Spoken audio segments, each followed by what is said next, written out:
Thank you, Deputy Speaker. And I'm pleased to be able to rise today to give my address in reply to the Governor's speech. The first time I've had the opportunity to make such an address, but of course it's not my inaugural speech, having been elected at the by-election in 2015. I thought that my election to this role in 2015 was a huge honour.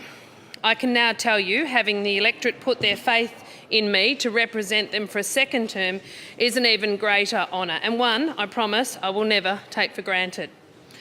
Being able to stand in this place today as a member, the member for South West Coast, certainly didn't come after a walk in the park.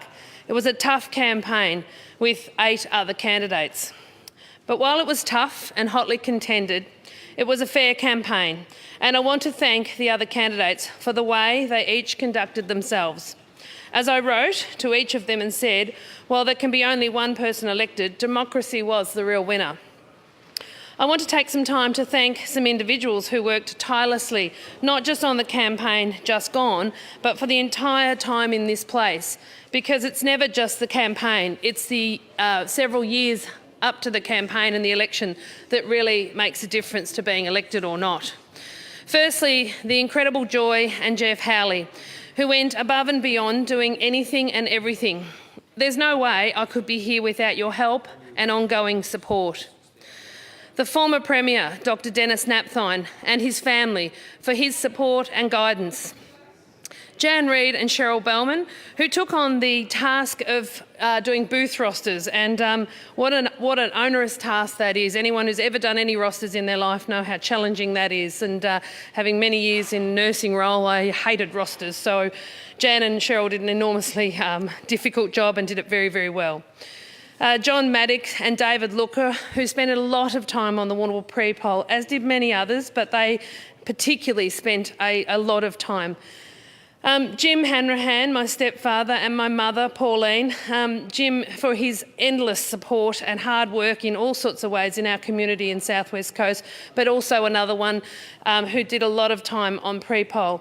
And whilst my mother is now maybe too elderly to stand on the footpath and hand out flyers, her fierce advocacy for her daughter when she visited the old folks' homes each week, as she does, and at church on Sundays, I'm pretty sure no one would have been game in those circles not to have voted for me. Deb Keeler and Lee Allen for the work they did on the Portland pre-poll, and Lee for his logistics work, getting signs and things around the electorate. And Vincent Bailey, also in Portland with Deb, who did a lot of the heavy lifting there. Maria Cameron and Peter Fisher from the Port Fairy branch, all the branches in fact, the people that my own branch, the Woolsthorpe Koroit branch and the Karamat branch, all the branches and all the party members in general.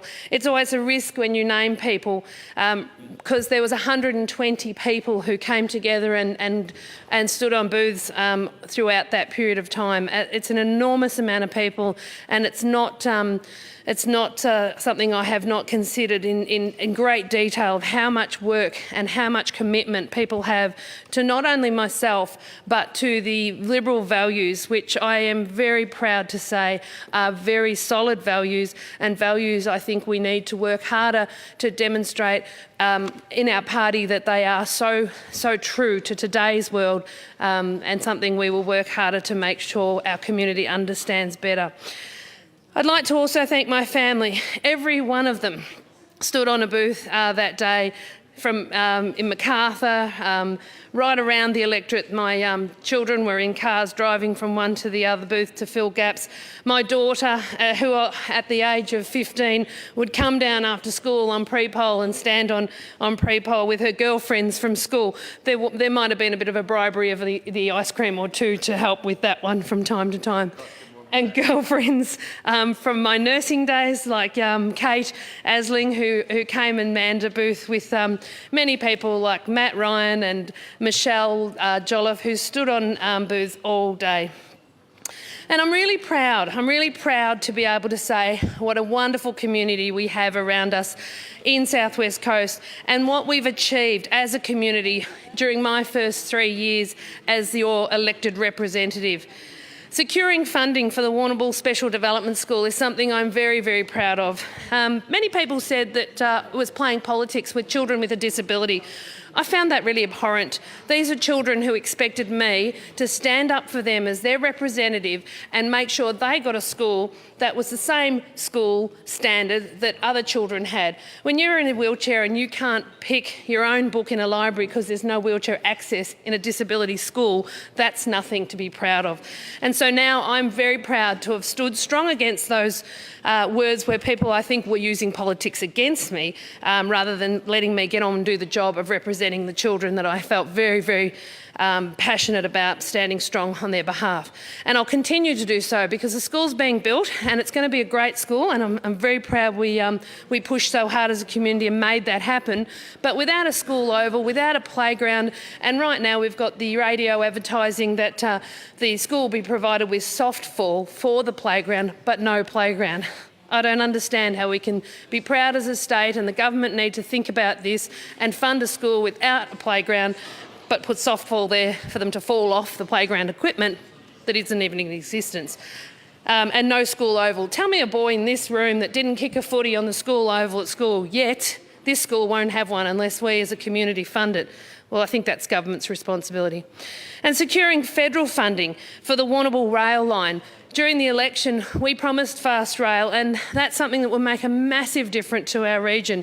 Yet, I'm afraid this government can't see past Geelong and have completely forgotten that Warrnambool provides enormous opportunity for the state and punches well above its weight as an economic contributor. We've worked very hard on behalf of individuals to make a difference in their lives and campaigned strongly for improvements, like improvements to our roads, where funding is coming slowly, but so is the winter, and a lot more needs to be done. The safety of our community is incredibly important, and people want to be able to access the regions. We're seeing communities like Port Fairy, that was listed as the #1 what-if destination for Australia this year. People are seeing that the regions offer great opportunity for visiting and holidaying and just enjoying the weekends, but they're not going to go out to the regions and experience that while the roads are not in much better conditions than what they currently are. In my 4 years in this place, I do not plan to stop standing up for the South West Coast. I will be here at the table, week in, week out, advocating for my community and what matters to them, like the desperately needed upgrade to the Warrnambool Base Hospital. In 2014, we committed to funding the second stage of the hospital. In 2015, that commitment was recommitted to. Again in 2016, 2017, 2018, and yet we've got a government right now who has not made a commitment. How can you fund the first stage of a hospital and then not do anything with the second stage? We are talking about the emergency department and the operating theatres. Now, these are the critical centres of the hospital. Many of you have heard me say it over and over, and I'll continue to do so. This hospital is the biggest hospital within our region and services a huge community that need health services to be of the standard that meets the demand. The accident emergency is simply too small for the current demand, and the staff in that environment are doing an amazing job. An amazing job. And the hospital staff in the theatres also doing an amazing job. During the election campaign period, the government, through the candidate Kylie Gaston, made big announcements at the hospital that they would change the grade of the hospital so that they could make improvements to the nurse-patient ratios. That would then lead to upgrading the hospital as well, they implied. Well, what we saw was the first piece of legislation that went through this House at the first sitting this year that had no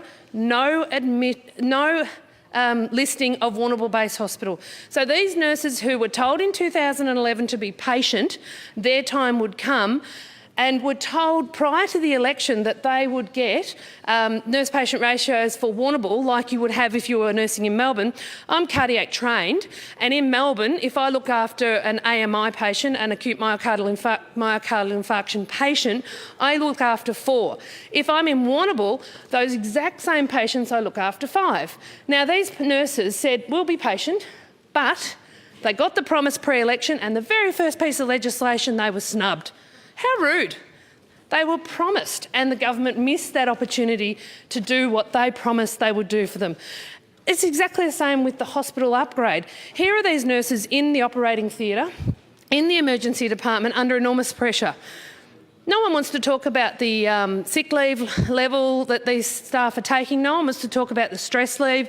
No one wants to talk about the hours these theatre staff are spending on their feet, doing 10-hour shifts with literally 10 minutes for their morning tea break, where they're not even getting time for the coffee to cool before they can drink it. I'm not kidding. A friend of mine, she might actually have just arrived, works in theatre in Warrnambool. Katie and Andrea come to see me today. But they trained with me at Warrnambool Base Hospital, and they work incredibly hard. And I'm standing up right now saying these girls rang me prior to the hospital, prior to the bill being introduced last year, and said, "Will you help us?" I've said, of course, I'll advocate for our hospital, and yet Labor keeps saying they're going to do something, and they've done nothing. I invited the Minister down. It was my first action when I was re-elected in.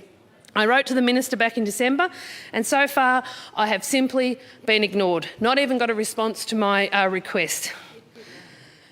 So that is something, I think, when we're trying to sell a state to the community to come and visit and live in. We've got the whole of Victoria that we need to make sure we improve, and this is basic governance. It's all very well to play politics when it's appropriate, but when it's your hospital, it's basic governance. So this government needs to make sure it delivers on what is needed. Second stage of the hospital in Warrnambool.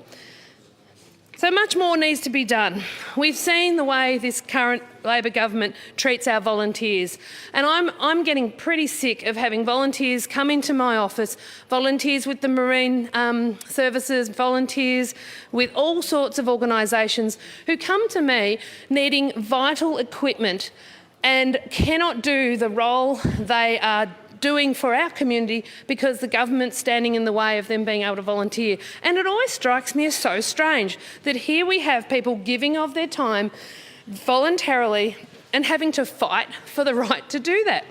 Something really wrong about that, and the CFA really epitomises the way this government treats our volunteers. When you've got people who have given years and years to this role, we've got at the Karamat CFA branch 300 years of expertise around the table of that CFA. And the other day they wanted to do a planned burn where you actually help get your skills up to speed as well and burn the side of the road so that you have a good fire break in times like this when we hit the March and Aprils and have had a good spring like we had last year. Yet on a 21-degree day with 21-kilometre speed winds, they were not given the permit to burn.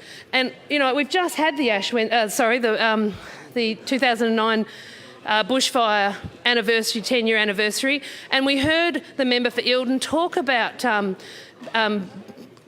the fuel loads, and you know, it is really important that we learn from the past. And we had our Ash Wednesday fires 30 years ago, and we haven't learned. We have got to support our volunteers. We need the surge capacity.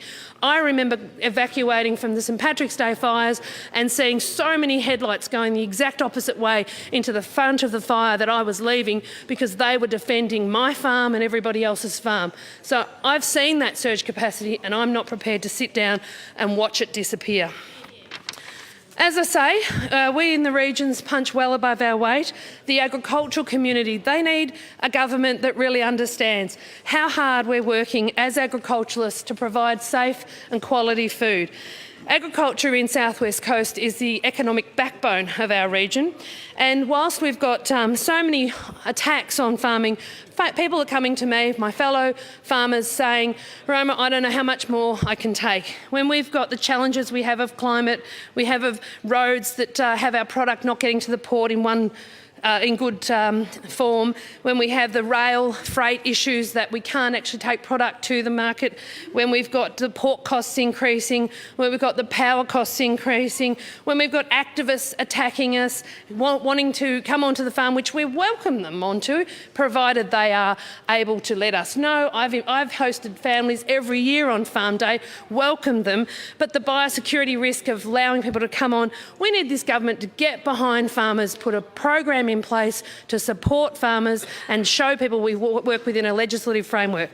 On my last note, I want to say thank you to the people of South West Coast. I will remain committed in the face and the fierce advocate I've always been for our part of the world to make Victoria better in South West Victoria. Order. I now call the member for Mount Wade.